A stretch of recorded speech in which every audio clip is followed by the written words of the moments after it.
আমরা এই হোস্টিং ব্যাপারটাকেও একটু ক্লোজলি বোঝার চেষ্টা করব। আমাদের দৈনন্দিন জীবনে আমরা নিজেদের ফোন ব্যবহার করে থাকি, তো ফোনে কোনো ফাইল স্টোর হওয়ার জন্য আমাদের কিন্তু ফাইল ম্যানেজারের প্রয়োজন হয়। যে কোনো ধরনের ফাইল স্টোর করার জন্য আমাদের কিন্তু ফাইল ম্যানেজার রয়েছে ফোনে। তো হোস্টিং প্ল্যাটফর্মটাই বেসিক্যালি ওই ফাইল ম্যানেজারই, যেটা আমরা স্মার্টফোনে ফাইল ম্যানেজার রূপে চিনি। ধরুন একটা ফটো আমাকে অ্যাক্সেস করতে হবে ফাইল ম্যানেজারে গিয়ে, তাহলে আমি ফটোটাই ক্লিক করব। ফটোটাই ক্লিক করলে ফটোটা দেখবেন একটা অ্যাপের থ্রুতে ওপেন হয় মোবাইলে, যে অ্যাপটাকে আমরা গ্যালারি নামে চিনি। ওই গ্যালারি অ্যাপ যদি মোবাইলে না থেকে থাকে তাহলে কিন্তু ফটোটা ওপেন হবে না। ফটোটা কোথায় রয়েছে, ফটোটার অস্তিত্ব বোঝার জন্য ফাইল ম্যানেজার জিনিসটা লাগবে, যেখানটায় আমাদের সমস্ত ডেটা, সমস্ত ফাইল স্টোর হয়ে থাকে। কিন্তু ফটোটা অ্যাক্সেস করার জন্য, ফটোটা প্রপারলি ভিউ করার জন্য আমাদের কিন্তু আরো একটা অ্যাপ্লিকেশনের প্রয়োজন পড়ে, যেটা হচ্ছে গ্যালারি। তো বেসিক্যালি হোস্টিং জিনিসটাও সেরকম। এটা তো অফলাইন প্রসেসের কথা বললাম, হোস্টিং জিনিসটাও সেরকম যে আমাদের ফাইল ম্যানেজারের প্রয়োজন হয় অনলাইনে, আর ওই ফাইলটা অ্যাক্সেস করার জন্য আরেকটা অ্যাপ্লিকেশনের প্রয়োজন হয়। তো জাস্ট সেরকম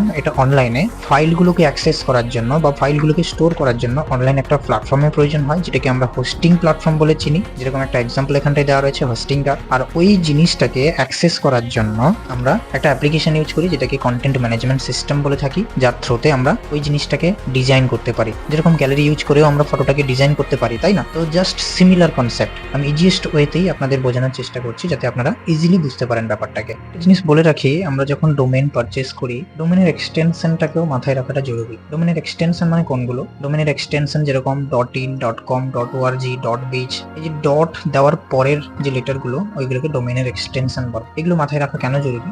ডোমেনের এক্সটেনশন বেসিক্যালি ডিনোট করে যে কোন সার্ভারের থ্রুতে আমাদের ওয়েবসাইটটা কিন্তু রান করছে। বেসিক্যালি .inটা ইন্ডিয়ার সার্ভারের জন্য রেসপন্সিবল। কেউ যদি রেসপন্সিভ ওয়েবসাইট চায় ইন্ডিয়ার জন্য, বা ইন্ডিয়ার মধ্যে লিমিটেড ওয়েবসাইট চায়, তাহলে বেসিক্যালি তার জন্য .inটা কিন্তু বেটার হবে। যদি কেউ এরকম চায় যে তাদের ওয়েবসাইটটা বিদেশেও র্যাঙ্ক করুক, তাদের ওয়েবসাইটটার বিদেশ পর্যন্ত যাও, তাহলে তারা .in ছেড়ে আর অন্যান্য এক্সটেনশনে যেতে পারে, যেরকম .org, .me, .edu, এই সমস্ত কিছু যেতে পারে। আচ্ছা, এবার ব্যাপারটাকে প্র্যাকটিক্যালি ট্রাই করে দেখানোর ব্যাপার। আপনি যদি কোনো একটা ডোমেইন প্ল্যাটফর্মে চলে যান, যেরকম GoDaddy, হোস্টিংগার বা ব্লুহোস্ট, এই সমস্ত ডোমেইন প্ল্যাটফর্ম রয়েছে। আর আপনি চাইলে সার্চ করতে পারেন, various types of domain platform রয়েছে। তো আপনি কোনো একটা ডোমেইন প্রথম রেজিস্টার করতে চাইছেন। ধরুন আপনার ব্র্যান্ড, আমি নিজের ব্র্যান্ডটাই নিয়ে নিচ্ছি, যেরকম ডিজিটাল ওয়ার্ল্ড। জাস্ট এইটা লিখেই আমি সার্চ করবো। তো এই রিলেটেড কি কি ডোমেইন লেভেল রয়েছে সেটা আমার সামনে লিস্ট আউট হবে। তো দেখতে পাচ্ছেন যে digitalworld.com অলরেডি কেউ একজন নিয়ে রেখেছে, আমি চাইলে তার কাছ থেকে কিনতে পারি। আরেকটা যেটা রয়েছে digitalworldweb.co, এটাকে চাইলে আমি কিনতে পারি। পাশে চার্জটাও দেওয়া রয়েছে, world.digital, digitalworldtimes.com, মানে এর এক্সটেনশনটাই হচ্ছে .digital, .inc, .vip, .world, .com, .co, ঠিক আছে? তো এই সমস্ত কিছু ডোমেইন আমি চাইলে এখান থেকে অ্যাড করে কিনতে পারি। আমি GoDaddyর একটা ওয়েবসাইট থেকে এই জিনিসটা দেখালাম। নেক্সট আমি হোস্টিংগারের ওয়েবসাইট থেকেও দেখাতে চাইছি। ধরুন ডিজিটাল ওয়ার্ল্ড সার্চ করলাম, digitalworld.in অলরেডি রেজিস্টার্ড, কেউ নিয়ে রেখেছে। digitalworld.games, এটা আমি পেতে পারি 999 এক বছরের জন্য। আরও আমি যদি চাই এই সমস্ত .com, .online, এই সমস্ত কিছু যদি চাই, তাহলে এই সমস্ত কিছুর প্রাইসও সেই হিসাবে দেওয়া রয়েছে। তো যেটা প্রয়োজন, যেভাবে প্রয়োজন, সেটা কিন্তু আমি সেই হিসাবে নিতে পারি। আচ্ছা, তো ডোমেইন প্রথম পারচেস করা হয়ে গেল। ডোমেইন পারচেস করার পর এখন আপনি ডোমেইন তো পারচেস করে নিলেন ওইভাবে। নেক্সট যেটা বলেছিলাম, হোস্টিং প্ল্যাটফর্মও আপনাকে পারচেস করতে হবে। এখন আমি আলাদা আলাদাভাবেই দেখাচ্ছি যে ডোমেইন যদি আলাদা প্ল্যাটফর্ম থেকে হয় আর হোস্টিং যদি আলাদা প্ল্যাটফর্ম থেকে হয়। যেমন আমি আগেই দেখিয়েছি যে ডোমেইনটা কেনা হয়েছে GoDaddy থেকে, আর হোস্টিংটা আমি হোস্টিংগার থেকে পারচেস করতে চাইছি। তো হোস্টিংয়ের অফিসিয়াল ওয়েবসাইটে পৌঁছলে হোস্টিংগারের অফিসিয়াল ওয়েবসাইটটা কিছুটা এইভাবে দেখায়। তো এখানটা দেখুন হোস্টিংগারের কিছু প্ল্যানস রয়েছে, যেরকম 69 পার মান্থ, 149 পার মান্থ। তো এই সমস্ত প্ল্যান এরকম ভাবে কেন ডিজাইন করা, তো সেই ব্যাপারেও একটু বুঝি। তো এই সমস্ত প্ল্যানের নিচে যদি আমরা স্ক্রল ডাউন করি, তাহলে কিন্তু আমরা এই সমস্ত প্ল্যানে কি কি পেতে চলেছি তার একটা জিস্ট বা তার একটা লিস্ট কিন্তু নিচে রয়েছে। যেরকম আমি যদি 69 পার মান্থে যাই, তাহলে এই হোস্টিং যে প্ল্যাটফর্ম, এই হোস্টিং প্ল্যাটফর্মে আমরা শুধুমাত্র একটা ওয়েবসাইটই রান করাতে পারবো, একের অধিক হবে না। ঠিক একইভাবে আমি যদি এই প্ল্যানটা চুজ করি, তাহলে কিন্তু আমরা এখানটায় 100টা ওয়েবসাইট রান করাতে পারবো। সিমিলারলি এখানেও 100টা ওয়েবসাইট, এখানে 300টা ওয়েবসাইট।